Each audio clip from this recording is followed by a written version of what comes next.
what would you say is the hierarchy of intraday versus multi-day VWAP? Which takes precedence? Even though it seems like this should have a very crystal clear answer, the problem is I've seen both intraday and multi-day take precedence in certain scenarios. What I've found is that, I mean, you have to adjust your time frame of expectation too. So you can have a really strong intraday VWAP, maybe a bullish trend up, but in a declining multi-day VWAP environment. Does that mean you shouldn't go long because we're in a declining environment? Not necessarily. We are day traders, right? We're looking for a short-term opportunity. Even if that's a move up to a declining VWAP, if that's the opportunity we're presented with, and we think the risk reward is appropriate, then absolutely. However, are there times that I would take, let's say, or I would not take an intraday trade, knowing that there's the 5-day or a major VWAP resistance overhead? Let me say it this way. I don't think I'd get on the opposite side of my intended trade just because there's a big multi-day VWAP overhead. But would I be more cautious or wait for more confirmation of the trade I had been setting up, knowing that there's additional resistance overhead? Yes, absolutely. It's like take it into context, but maybe don't think about it like precedence or one of them is stronger than the other. Something that's important to remember is that the longer a VWAP goes on, the slower it's going to be, the less it's going to react to new movement. Right? As the cumulative calculation gets bigger and bigger and bigger and bigger and bigger, it's no longer a drop in the bucket. It's a drop in the swimming pool. It's a drop in the ocean, right? New volume data really doesn't matter that much because we've got such a big calculation over which we're comparing that bar's volume to the total, especially when you get outside of 20 days or something like that. So, you know, a long-term VWAP is not going to be very responsive or reactive, whereas a newer, shorter-term VWAP, it's going to be very spry and sprightly, right? It's going to move very aggressively. It's going to be very responsive compared to that longer-term VWAP. So does a shorter-term VWAP better reflect and respond to market action? Yes, absolutely. Does that mean that we won't find broad or general support or resistance around a 5 or a 20-day VWAP, for example? Those things can both be true. As I was saying before, we can have a bullish intraday in a bearish or sideways macro environment. And balancing those two, or more than two, as we get to, you know, even other time frames, you know, that's the challenge of trading, right? You have to match up your trade assessment with the amount of time you think you've got to make that trade happen in the context of the technical picture that we're seeing on both short, medium, and long-term charting. Yep, lining up VWAPs on multiple timeframes for stronger setups. So what I found is that you rarely are going to get, and here I'm going to go back to drawing on this example. This is very unlikely that the example I'm drawing would ever occur, but let me just hypothesize. Let's say there was another VWAP that was coming right down to about this same price, and we rallied right up to it before rejecting. I think that's what everyone would want, kind of confluence of VWAPs working together.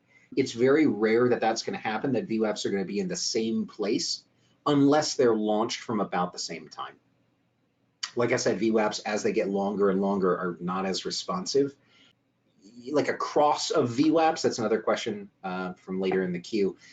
Yeah, crossing VWAPs don't really matter to me. I don't think that's indicative of anything in the same way you might expect a short-term moving average cross to signal something. So it's really rare we're going to get that kind of confluent setup, but when it does happen, it can be very powerful. It's much more likely that we're going to get something like maybe there's, and again, I'm drawing random hypotheticals. Don't rack your brain too hard trying to figure out what VWAP I'm referring to, right? Let's say there's a deviation band set from another VWAP that intersects at the same time as price.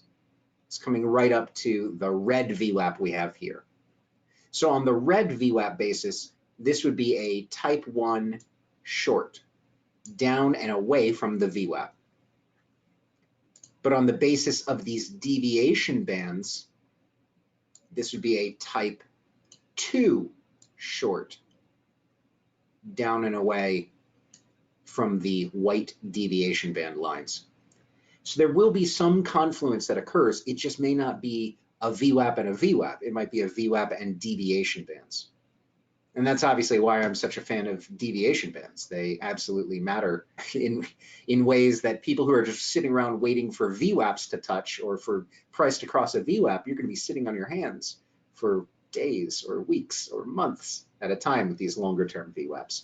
With these slower, longer term VWAPs, you will probably need to launch follow-up VWAPs or more aggressive VWAPs to try to fit to or understand the chart in front of you. So an example would be, let's say we had, just for randomness sake, let's say we had launched a VWAP all the way back here. So we've got the VWAP that's visible on our chart currently. Notice that as the market rejects and then effectively rejects again at the VWAP, we start pulling away from the VWAP and threatening to break down below this prior low. And as we do, and we create more and more separation away from the VWAP, the main VWAP, if you will, it's almost like we should try and launch a VWAP from the last point at which we intersected with or nearly intersected with the main or controlling VWAP. So what do we think this kind of looks like? I'm just guessing here. I'm going to kind of draw what I think. Whoops, bear with me. I'm guessing that it looks something like that, right? It probably slopes a lot more strongly down during this earnings gap down. But so let's do this real fast. What day would that be? It's going to be October 9th. Okay, so I'll move this out of the way. Date VWAP.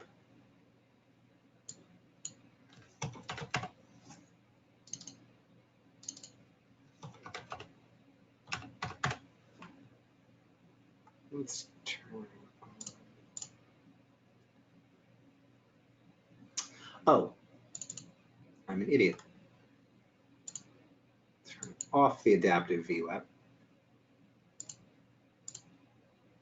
Did I draw that correctly? I have it set to days ago. Look, I just made, I'm the one who coded this study, and I'm still making these errors. Sorry, guys. So we actually have to go and set this to the raw date input to get it to take the appropriate date input. And then when we click, there we go. So I was pretty accurate for that first stretch of the VWAP, but look at how much more aggressively it pulls down and away from prior price. So now we can go back in, turn on the adaptive VWAP. So we have the original VWAP we were looking at. And there we go. Now notice, again, this is not a chart I have prepared or like charted out quite a bit in advance. I just gauged that we were going to need a more aggressive or responsive VWAP from the latest or last touch before we really created separation between us and the controlling VWAP. So launching a VWAP from that point, whoa, look at this rejection. Look at this rejection. And furthermore, using the same kind of principles, wouldn't you agree that here we have some fast lane activity? It tries to get up in the slow lane. One more big barf before it finally retreats out of the fast lane and into the slow lane. And look at the behavior difference between these two types of market, right? We've got strong trend. That's why I'm drawing this white box around. Big directional movement. We've got the slow lane falling asleep, right? Going mostly sideways, stuck between the VWAP and the -1 deviation band. So if you kind of recall to last week when I had said VWAP isn't just a way of getting in trades, it's a way of identifying what type of market you're dealing with, and therefore how to adjust your expectations accordingly. And we could keep doing this too. I mean, we could continue iterating further and further. Maybe we would launch a VWAP from this day where earnings and a big gap down started. I would also like to know about a VWAP from those lows. I think we had that previously, but I'd want to make sure I apply that as well.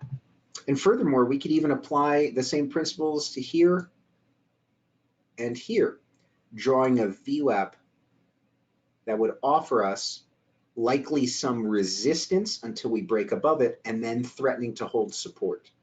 If that support holds and we remain above this VWAP, then what was resistance is now going to become support.